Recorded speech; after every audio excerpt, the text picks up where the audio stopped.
अस्सलाम वालेकुम स्टूडेंट्स, उम्मीद है आप सब खैरियत से होंगे और अपने अपने पेपर्स की बहुत अच्छी तरीके से प्रिपरेशन कर रहे होंगे। सो बेसिकली आज के लेक्चर में हमें जो है वो क्लास मैट्रिक का जो चैप्टर नंबर 1 हमारा कंटिन्यू था, problem solving and algorithm designing के मोस्ट इंपॉर्टेंट क्वेश्चंस को डिस्कस करना है। इससे प्रीवियस लेक्चर के अंदर हम लोगों ने देखे थे कुछ इंपॉर्टेंट क्वेश्चन, और आज के लेक्चर में हम लोग जो है वो इसके लॉन्ग क्वेश्चंस कवर कर रहे होंगे जो कि काफ़ी इंपॉर्टेंट है आपके पेपर्स के लिए। और फिर इन लॉन्ग क्वेश्चन को कवर करने के बाद हमारा ये चैप्टर कंप्लीट हो जाएगा। अच्छा, पहले जो चीज़ हम पढ़ेंगे वो है व्हाट इज़ डेटा स्ट्रक्चर। सही है, डेटा स्ट्रक्चर हमारे पास क्या होता है? Explain classification of linear and non linear data structure. तो डाटा स्ट्रक्चर क्या है, सबसे पहले इस चीज़ को हमें समझना पड़ेगा। डाटा स्ट्रक्चर बेसिकली हम डाटा को किस तरह ऑर्गेनाइज करते हैं, उसको स्टोर करते हैं, ठीक है, उसको मॉडिफाई करने का, उसको एक्सेस करने का जो तरीका होता है उसे हम डाटा स्ट्रक्चर कहते हैं।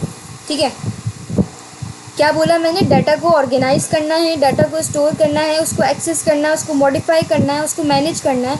ये तमाम काम जो है वो हम डाटा स्ट्रक्चर के एक तरीके को कह रहे होते हैं। ठीक है, या फिर हम ये भी कह सकते हैं कि डाटा स्ट्रक्चर एक मेथड है जिसके ज़रिए से हम जो है वो अपने डाटा को तरतीब में रखते हैं। ठीक है, ये चीज़ हमारे पास क्या कहलाती है? डाटा स्ट्रक्चर कहलाती है। और यहाँ पर लिखा हुआ भी है बहुत शॉर्ट अल्फाजों में, ways of organising data for effective use. ठीक है, डेटा को ऑर्गेनाइज करना इफेक्टिव यूज़ के लिए डाटा स्ट्रक्चर कहलाता है। या मैंने आपको बहुत सारे वर्ड्स बता दिए, इसके लिए ऑर्गेनाइज वर्ड आ सकता है, स्टोर आ सकता है, आपके पास मॉडिफाई आ सकता है, इसके अलावा आपके पास मैनेज आ सकता है। ठीक है, अच्छा, नेक्स्ट हमारे पास आता है लीनियर डाटा स्ट्रक्चर। अब देखो डाटा स्ट्रक्चर की ना टाइप्स होती हैं। अब डाटा स्ट्रक्चर को डिवाइड किया जाता है, एक तो लीनियर डाटा स्ट्रक्चर में और दूसरा हमारे पास किसमें? नॉन लीनियर डाटा स्ट्रक्चर में। लीनियर डाटा स्ट्रक्चर क्या होता है आपके पास? लीनियर, देखो लीनियर नाम से ही पता लगता है। कैसा मतलब? कैसा डाटा स्ट्रक्चर होगा जिसके अंदर डाटा हमारा लाइन वाइज होगा, यानी एक के बाद एक एलिमेंट आ रहा होगा, एक के बाद एक एलिमेंट आ रहा होगा। तो इस तरीके के डाटा को हम लीनियर डाटा स्ट्रक्चर कहते हैं, जिसमें हमारे एलिमेंट्स एक सीधी लाइन में या तरतीब वाइज रखे हुए हों, उसे हम लीनियर डाटा स्ट्रक्चर कह रहे होते हैं। यानी एक एलिमेंट के बाद दूसरा एलिमेंट, ठीक है, उसकी एक रॉ बनी हुई होती है। ठीक है, जिस तरीके से असेंबली पॉइंट होता है ना, स्कूल्स वगैरह में असेंबली हो रही होती है तो वो बच्चों को एक के पीछे एक रॉ वाइज लगाया जाता है, वैसे ही हमारे पास इसमें भी काम हो रहा होता है। ठीक है, अब लीनियर डाटा स्ट्रक्चर के अंदर भी हमारे पास टाइप्स आती हैं। सबसे पहले हमारे पास स्टैक आ जाता है, क्यू आ जाता है और एरे आ जाता है। एरे क्या होता है? एरे बेसिकली बेटा आपके पास एक ऐसा डाटा होता है, ठीक है, जो कि डाटा को मुसलसली तौर पर मेमोरी के अंदर स्टोर रखता है।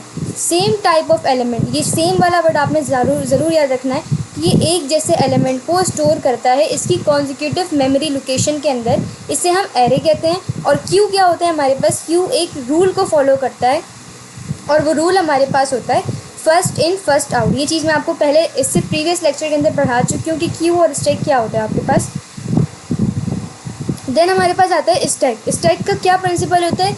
Last in first out. मैंने आपको एक प्लेट की जो है वो एग्जांपल भी दी थी इससे प्रीवियस लेक्चर में कि आप एक किचन के अंदर मौजूद हैं और आपके पास बहुत सारी प्लेट रखी हुई हैं, और मैंने आपसे कहा कि अब आप एक काम करो बेटा, आप इस प्लेट को भी रख दो। तो आप क्या करोगे? उन तमाम प्लेट्स के ऊपर उस प्लेट को रखोगे। फिर मुझे अचानक से मैंने आपसे कहा अच्छा मुझे ना इसके अंदर अब खाना निकालना है, अब आप एक काम करो, आप मुझे प्लेट निकाल के दे दो। तो जो प्लेट आपने सबसे आखिर में रखी थी, अब वही प्लेट सबसे पहले मुझे निकाल के दे देंगे। तो इस चीज़ को हम क्या कहते हैं? Last in first out.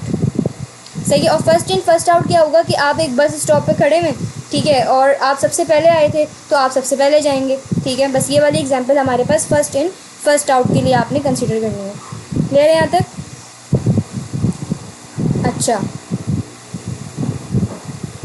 इसके बाद हमारे पास है नॉन लीनियर डाटा स्ट्रक्चर। देखो लीनियर क्या था? जो कि स्ट्रेट लाइन में होगा, जो कि रॉ वाइज होगा, जबकि नॉन लीनियर में आपका डाटा रॉ वाइज नहीं होता है। ठीक है, आपका डाटा ब्रांचेस के अंदर चला जाता है। ठीक है, जैसे कि हमारे पास क्या हो जाता है? ट्री।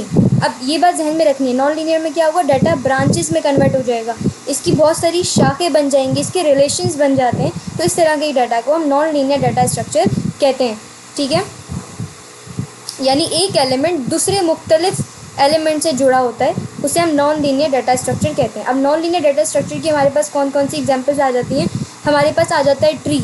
ट्री आपको पता है, देखो भाई एक सिंपल आपके पास ट्री होता है, उस ट्री के अंदर से बहुत सारी ब्रांचेस निकल रही होती हैं, ठीक है, वो ब्रांचेस एक दूसरे से कनेक्ट भी होती हैं, तो इसे हम कहते हैं नॉन लीनियर डाटा स्ट्रक्चर। ठीक है,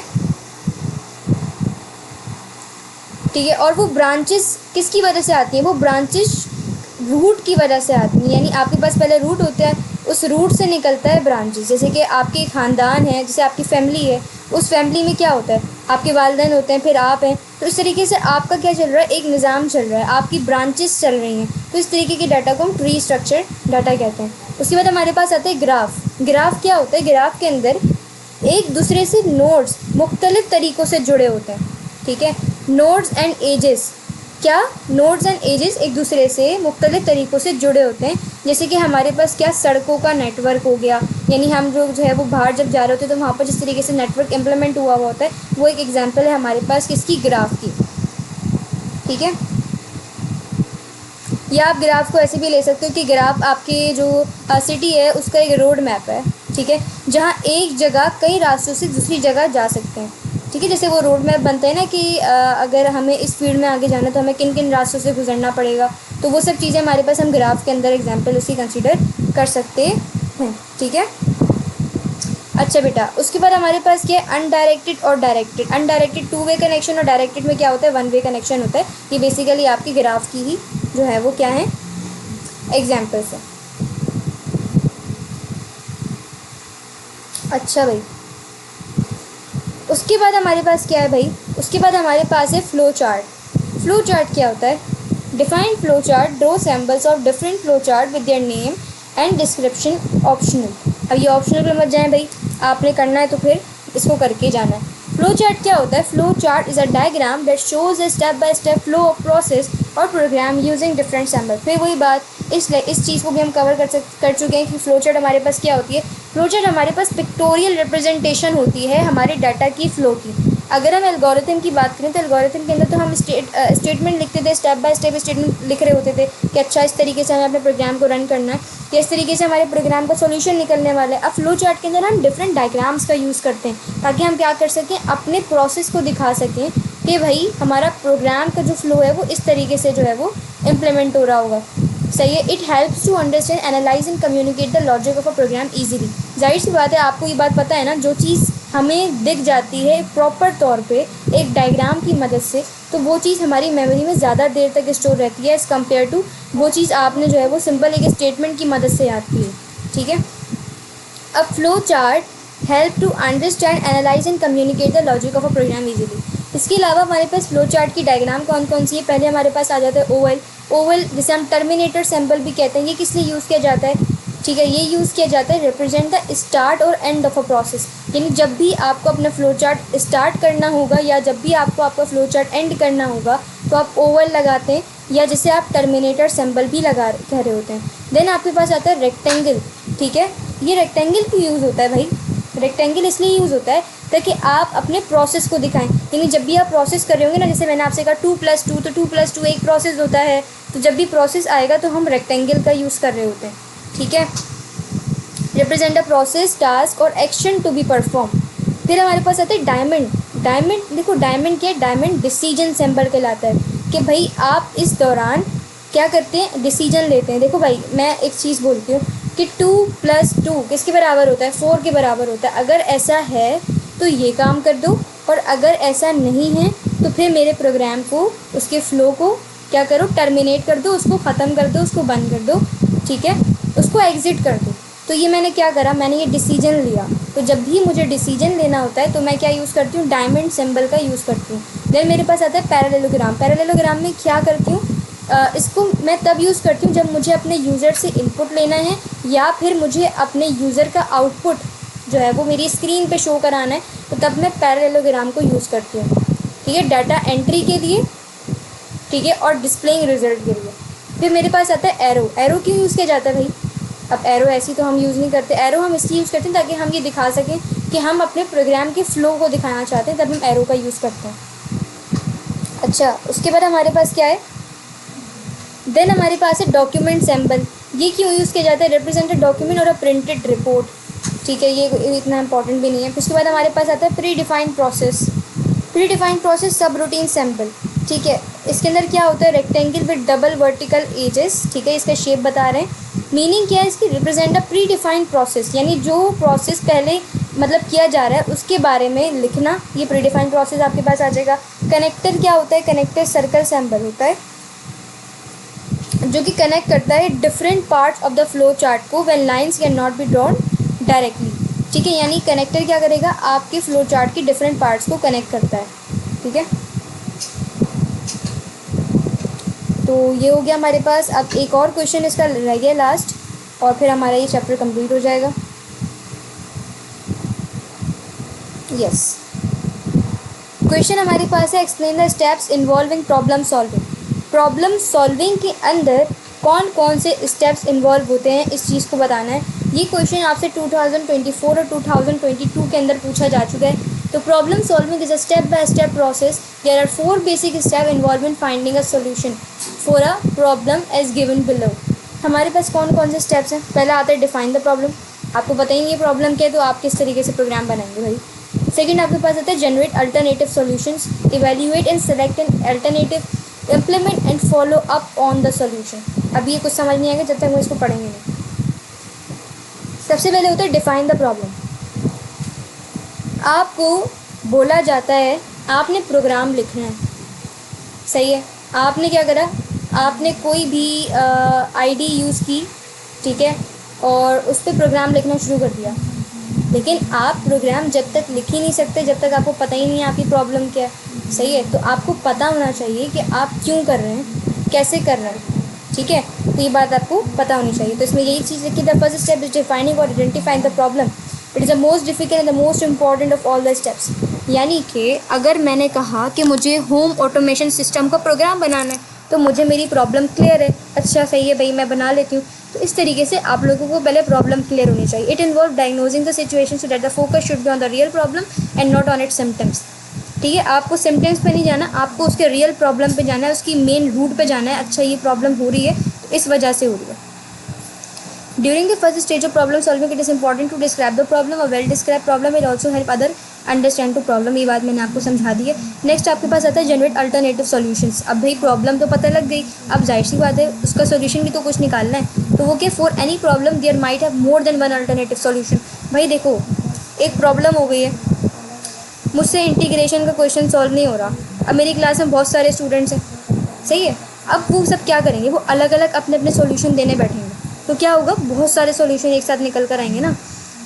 तो इस चीज़ को हम कहते हैं generate alternative solution. So it is best to develop a list of all feasible possible solution that can be exceed and decide which one will be the best for the particular problem and short come of every opted option. यानी कि आपके पास देखो बहुत सारे क्या होंगे, बहुत सारे आपके पास अल्टरनेटिव सॉल्यूशन आ गए। अब आपका काम ये कि आप उसकी लिस्ट बनाएं, उन फीजिबल सॉल्यूशन की लिस्ट बनाएं और देखें कि उनमें से कौन सा सबसे बेस्ट है और वो आप अपने प्रॉब्लम के ऊपर इम्प्लीमेंट करें, ठीक है।